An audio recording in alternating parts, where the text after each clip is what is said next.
You are a new Charger fan. You abandoned your Cowboy fandom for the LA Chargers. Yes.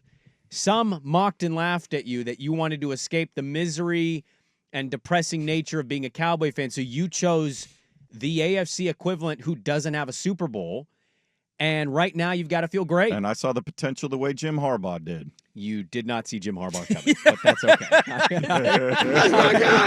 I am happy for you as a former fan of a Harbaugh-led team. It's fun to have a Jim Harbaugh. It was shocking that they did the right thing in their coaching hire. Like all the teams we're looking at right now, I'm like, oh, they're definitely going to screw it up. That was the Chargers. I mean, that's another big part of this, right? Like, Rand Carthon got fired at the end of our show yesterday. Yes, he did. But then they announced they're keeping their coach, and they also, in their little announcement, said the GM's basically just going to be an analytical nerd, and the president and whatever is going to have control over everything. It's like, what's the general manager there for? And the coach they fired last year is the number one guy on everybody's hot board to go hire and one of the most respected coaches in the league. Great move. Jeff, whatever his name was, he's making the draft Jeff pick. What's His Nuts? Jeff What's His Nuts is going to call the right shot, man. It's a good move for the team on the clock for the number one pick. GM just landed on the number one pick. Got him the number one pick. Well, we can't actually hand that as if it's a credit to the general I'm giving manager. him credit, man. It worked out for him. Anyways, I don't think you could be more wrong on this. Justin Herbert is already polarizing to some people, a lot of football fans, right? He's put in we see it here locally. He's put in conversations that people like he hasn't earned it or come on. Oh, I guess I just don't know how you don't say that come Monday. Darnold losing is just like a lot of people go, yeah, told you so. Couldn't trust that. Herbert as a road favorite is absolutely swelling for people that don't believe in him or like him for some reason.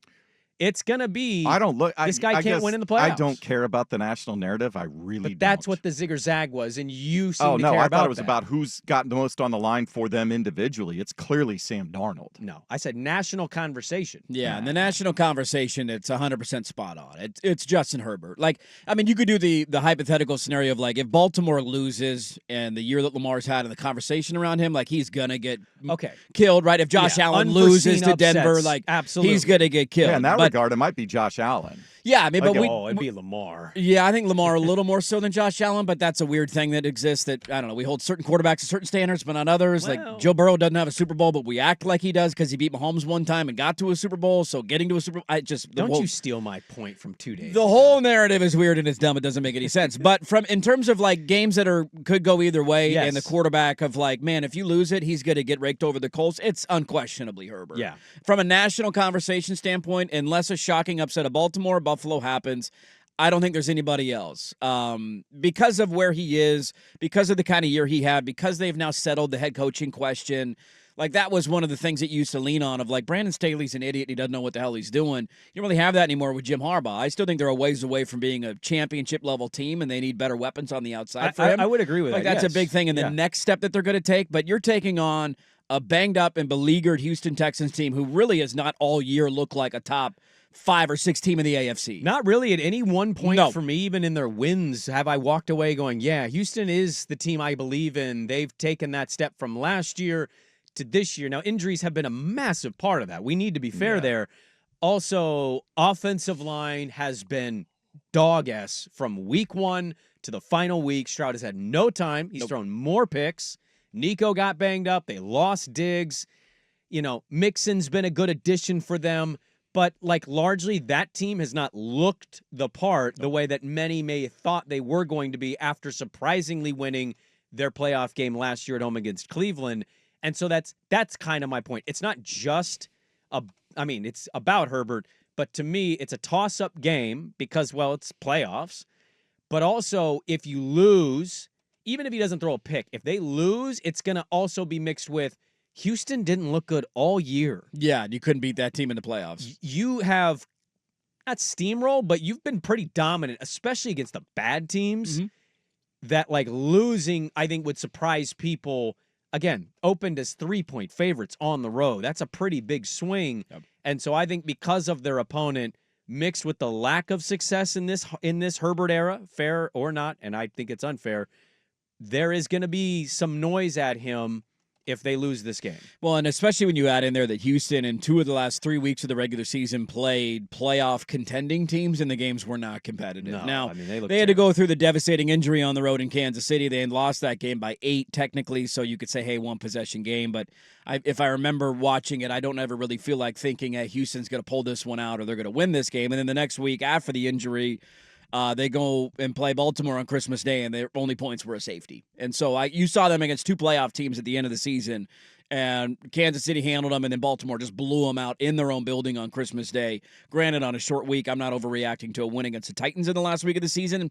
The primary reason that they're hosting a playoff game is because they play in one of the worst divisions in the NFL. Terrible. The division is dog-ass, and it has been for a long time, and it will continue to be probably for a couple of more years. And so this is one where you got to go win it if you're Herbert, and he's got to play well in order to do it. And I think a win just to get that monkey off his back. He had this 2 years ago when they made the playoffs. It was, Herbert's never made it. Then he got there. They built a 27-0 lead in the first half, and they let it slip. He couldn't score a point in the second half. He absolutely deserves some of the blame in that. Quarterback or wins and losses is not a quarterback stat, as I've always argued. But in terms of narratives and perception, man, this just getting that playoff win and checking that box and having that no longer be a talking point in an argument against you, it would go a long ways for him. I would say this, and you could hold this for Monday's show because this could age like really bad milk in a hot day.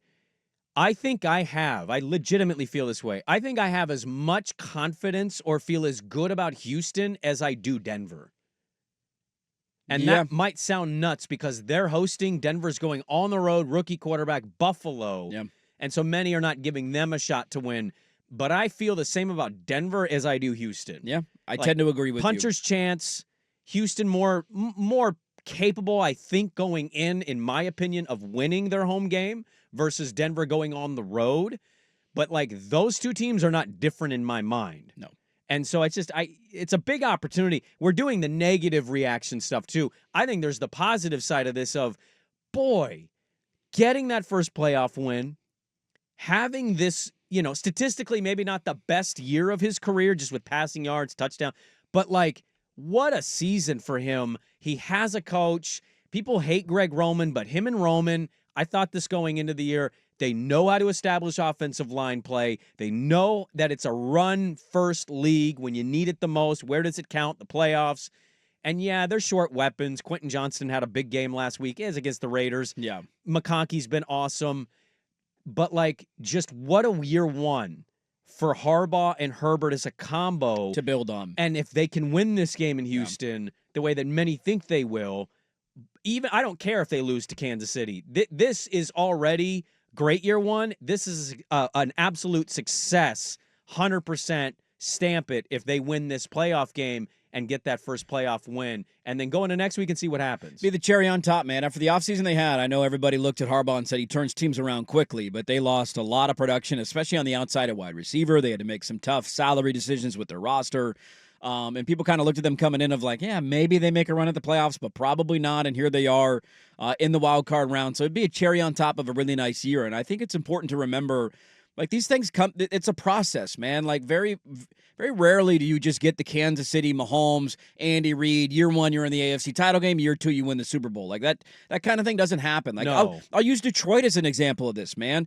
2 years ago, they didn't make the playoffs, but them beating Green Bay in week 17 or 18, whatever it was then, that was their playoffs. That was their win. And that was the win that kind of sent them into the offseason with momentum and like, hey, we can make some noise next year. And we believe. And all of a sudden you look up and you're like, damn, the Lions are good. They're in the NFC title game. It was one of the reasons I was rooting for them on Sunday night when they were playing Minnesota. Of like, this is their third year now. They've been building to this point. Feels like it's been their year. And so I look at the Chargers similar to that of, they've answered the question of coach. I clearly think they have the quarterback answered. They're going to have to rotate some pieces and go get another guy or two. But it'd be a great building block for year one to say, man, not only did we make the playoffs, when was the last time the Chargers won a playoff game? It's been a long time since they won one. I think it was Phillip Rivers, the year they went to the New England in the I think it was against Cincinnati. Okay. I think I saw a It's blur. been a minute, I'll say. It's been a while long since time. they won one. And so just to get that win and say, all right, even if you lose to your point to Kansas City next week, you've built momentum going into next year. You head into the draft, the offseason, excited about what the future is going to bring. Last win, 2018. 2018, okay. Oh, it was at Baltimore. At Baltimore. Oh, that's right. That was Lamar's Rookie season. They just completely stymied him defensively. He couldn't do anything, and they won that game. And then they went to New England the next week, if I remember correctly, and lost in the divisional round. 28-41. They won the Baltimore game 23-17. So it hasn't been as long for them as it has been for others, but still been a minute. Yeah. The Jacksonville one is still like, Herbert can still taste that one. Don't let that happen again. No. Don't let I think that the happen coaching again. in this one would change the final outcome if they're up 27-0.